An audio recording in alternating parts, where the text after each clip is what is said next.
Hello বন্ধুরা, কেমন আছো সবাই? চলে এসেছি আজকের আরেক নতুন আপডেট নিয়ে। বন্ধুরা, থাম্বনেলে তোমরা দেখতেই পাচ্ছ যে আজকের যে বিজ্ঞপ্তি সেটি হচ্ছে আইসিডিএস এর নিয়োগ বিজ্ঞপ্তি নিয়ে একটি ছোট্ট আলোচনা করব। তো দেখতে পাচ্ছ যে এখানে কর্মী ও সহায়িকা পদে কিন্তু নিয়োগটি চলছে। তো বন্ধুরা, শিক্ষাগত যোগ্যতার মধ্যে তোমরা যে কোনো স্ট্রিম থেকে পাশ করো না কেন, সায়েন্স, আর্টস, সেরকম কোনো কিছু এখানে বলা হয়নি। শুধু বলেছে উচ্চ মাধ্যমিক পাশ হলেই কিন্তু তোমরা এই পদে আবেদন করতে পারবে। আর আবেদনের শেষ তারিখ কিন্তু বন্ধুরা 20/3/2024। তো নিয়োগ প্রক্রিয়ার সমস্ত বিষয় স্টেপ বাই স্টেপ আলোচনা করব, যে তোমাদের সিলেবাস কী থাকবে, তোমাদের নিয়োগটি কোথায় হবে, পরীক্ষার প্যাটার্ন কী ধরনের হবে, সমস্ত বিষয় কিন্তু আলোচনা করব। এবং তোমরা কবে থেকে আবেদন করতে পারবে তার বিষয়েও কিন্তু আমরা আলোচনা করব। তো ভিডিওটি প্রথম থেকে শেষ অবধি দেখার অনুরোধ রইল। চ্যানেলে প্রথম হলে চ্যানেলটি সাবস্ক্রাইব ও ভিডিওটি লাইক করে বন্ধুদের মধ্যে ভিডিওটি প্রচুর পরিমাণে শেয়ার করবে, যাতে তারাও এই তথ্যটি জানতে পারে। তো বন্ধুরা, প্রথমে আমরা দেখে নেব সিলেবাস কি থাকছে। তো সিলেবাসের মধ্যে যেটি বলেছে যে প্রথমে থাকছে হলো একটি 150 ওয়ার্ডের মাদার টাং অর্থাৎ বাংলা ভাষায় লিখতে হবে 150 ওয়ার্ডের একটি রচনা, যেটি স্ট্যান্ডার্ড হচ্ছে ক্লাস 8, আর এটির মার্ক হচ্ছে 15 নম্বর। তারপর থাকছে হলো অ্যারিথমেটিক, এটি এখানে আছে হলো 20 নাম্বার। তারপর থাকছে nutrition, public health, status of women, এই সমস্ত বিষয়ের উপরে 15 নম্বর। আর ইংলিশ ল্যাঙ্গুয়েজের উপরে থাকছে হচ্ছে 20 নাম্বার। জেনারেল নলেজ এর উপরে থাকছে 20 নাম্বার। আর ভাইবাতে থাকছে হলো 10 নাম্বার।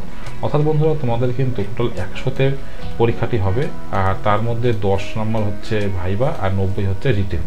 এটি হচ্ছে সিলেবাস ফর রিটেন এক্সামিনেশনের ধরন।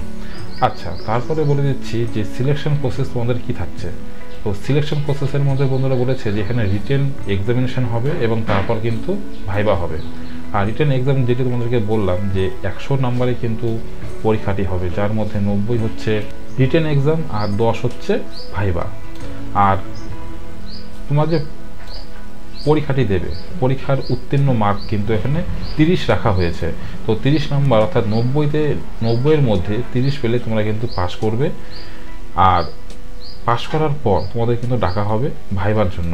আর ভাইবাতে ডাকা হবে যেই রেশিও ধরে, সেই রেশিওটি হলো 1:5, অর্থাৎ একজনের এগেনস্টে কিন্তু 5 জনকে ডাকা হবে। আর তোমরা যে এই অ্যাপ্লিকেশনটি করবে, এই অ্যাপ্লিকেশনটি কিন্তু সম্পূর্ণ অনলাইন মাধ্যমে হবে। আর অনলাইন আবেদনটি কবে করবে জানিয়ে দেব। তো ভিডিওটি প্রথম থেকে শেষ অবধি দেখো, সব তথ্য কিন্তু এই পিডিএফের মধ্যে আছে।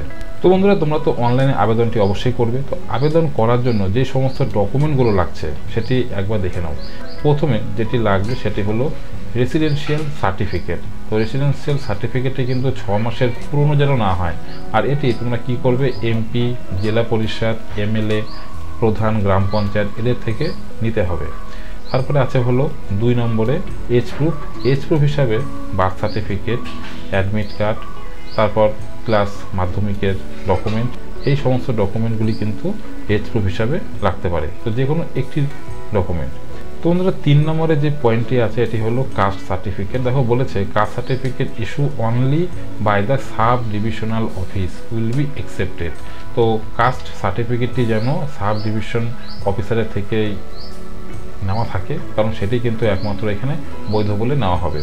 তারপরে আছে হলো পিডাব্লিউডি। তো পিডাব্লিউডির ক্ষেত্রে যে সমস্ত বন্ধুরা পার্সোনালিটি ডিসেবিলিটি আছে, তারা কিন্তু তাদের যে সার্টিফিকেট সেখানে যদি 40% উল্লেখ থাকে তাহলে কিন্তু তারা আবেদন করতে পারছে। ঠিক আছে। আইডেন্টি প্রুফ হিসাবে তোমরা কি দেবে? আইডেন্টি প্রুফ হিসাবে তোমরা কিন্তু প্যান কার্ড, আধার কার্ড, ভোটার কার্ড, এই সমস্ত ডকুমেন্টের মধ্যে যে কোনো একটি ডকুমেন্ট দিতে পারো।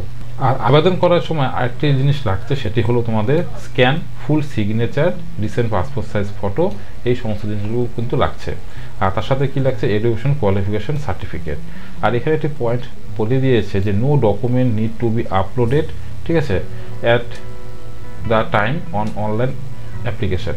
তো অনলাইনে যখন তোমরা অ্যাপ্লিকেশনটি করবে সেখানে কিন্তু কোনো ডকুমেন্ট আপলোড করতে লাগবে না। সেখানে শুধু কি হবে, ফটো এবং সিগনেচার, এই দুটি জিনিস আপলোড হবে। ঠিক আছে। এজ লিমিট কি বলেছে বন্ধুরা? এজ লিমিট এখানে বলে দিয়েছে যে 18 থেকে 35 বছর হলেই কিন্তু আবেদন করতে পারবে, এবং সেটি 1/1/2024 হিসাবে। তো বন্ধুরা, এখানে 18 থেকে যে 35 বছর চাওয়া হয়েছে, এটি কিন্তু জেনারেল এবং ইডাব্লিউএস এর জন্য রাখা হয়েছে। এবং 18 থেকে 38 বছর অবধি ওবিসিরা আবেদন করতে পারবে, এসসি এবং এসটিরা 18 থেকে 40 বছর অবধি কিন্তু আবেদন করতে পারবে। তারপরে আছে হলো এডুকেশন কোয়ালিফিকেশন কী চেয়েছে। এখানে এডুকেশন কোয়ালিফিকেশনের মধ্যে মিনিমাম এডুকেশন চাওয়া হয়েছে উচ্চ মাধ্যমিক পাস, ঠিক আছে। এবং তোমার যদি এখানে গ্র্যাজুয়েশন করা থাকে বা কোনো আপার এডুকেশন তোমাদের কাছে থাকে, তাহলেও কিন্তু তোমরা এই অ্যাপ্লিকেশনটি ফিল করতে পারো, কোনো অসুবিধা হবে না। আর এই যে দেখতে পাচ্ছ 1 নম্বর পয়েন্টে যে লিঙ্কটি আছে, এই লিঙ্কটি আমার ভিডিও ডিসক্রিপশনে দিয়ে দেবো। তো তোমরা কিন্তু এই লিঙ্কে এসে যে সকাল 10টা থেকে দেখতে পাচ্ছ 20 তারিখ সকাল 10টা থেকে অনলাইন আবেদন শুরু হবে, আর যেটি চলবে 20/3/2024 তারিখ অবধি বিকেল 5:30 অবধি। এই লিঙ্কে গিয়ে কিন্তু তোমরা অনলাইন আবেদনটি করতে পারো। আর অনলাইন আবেদন করার পর তোমরা যখন সম্পূর্ণভাবে তোমাদের অ্যাপ্লিকেশনটিকে সাবমিট করবে, সেই সময় কিন্তু একটি অ্যাকনোলেজমেন্ট কপি তোমরা পাবে। সেই অ্যাকনোলেজমেন্ট কপিটি কিন্তু সাথে রাখবে, এটি কিন্তু ভবিষ্যতে কাজে লাগবে। এখানে বলে দিয়েছে on successful submission of application candidate can print acknowledgement receive and requested to preserve it. 4 number পয়েন্টে যে কথাটি আছে রেসিডেন্টস। তো বন্ধুরা এখানে কিন্তু শুধুমাত্র যে গ্রাম পঞ্চায়েতগুলি বলেছে, যেমন এখানে ডালগাঁও, দেওগাঁও, ধনিরামপুর 1 এবং ধনিরামপুর যে বিভাগটি আছে ওই গ্রাম পঞ্চায়েতের মধ্যে, সেই জায়গার কিন্তু মহিলারা এই আইসিডিএস পদে আবেদন করতে পারে। এখানে কিন্তু বন্ধুরা টোটাল 5টি গ্রাম পঞ্চায়েত কথা উল্লেখ করা আছে, তার মধ্যে ডালগাঁও, দেওগাঁও, ধনিরামপুর 1 এখানে 2টি আছে, আর তার সাথে আছে হলো জটেশ্বর। গ্রাম পঞ্চায়েতের যে পার্মানেন্ট যারা রেসিডেন্ট আছে তারাই কিন্তু আবেদন করতে পারবে। এখানে কিন্তু আর কোনো জায়গার ক্যান্ডিডেট আবেদন করলে সেই আবেদনটি রিজেক্ট হয়ে যাবে। আর এই গ্রাম পঞ্চায়েতগুলি পড়ছে হলো ফালাকাটা আইসিডিএস এর আন্ডারে। তো দেখতে পাচ্ছ গভর্নমেন্ট অফ ওয়েস্ট বেঙ্গলের যে হেড আর office of the child development and project officer ICDS project additional Alipurduar, এখান থেকে কিন্তু বিজ্ঞপ্তিটি ছাড়া হয়েছে 9/2/2024 তারিখে, এবং যার নোটিফিকেশন নাম্বার কিন্তু এখানে শো করছে। আর বন্ধুরা এই গ্রাম পঞ্চায়েতের আন্ডারে যতগুলি ভ্যাকান্সি বের হয়েছে তার সেগুলি কিন্তু বন্ধুরা এখানে বলে দিয়েছে অঙ্গনারী হেল্পার পদে নিয়োগটি হবে, ঠিক আছে। নিয়োগটি হবে কিসে, তাহলে হেল্পার পদে নিয়োগটি হচ্ছে, আর এটি কিন্তু ডাইরেক্ট সিলেকশনের মাধ্যমে হবে।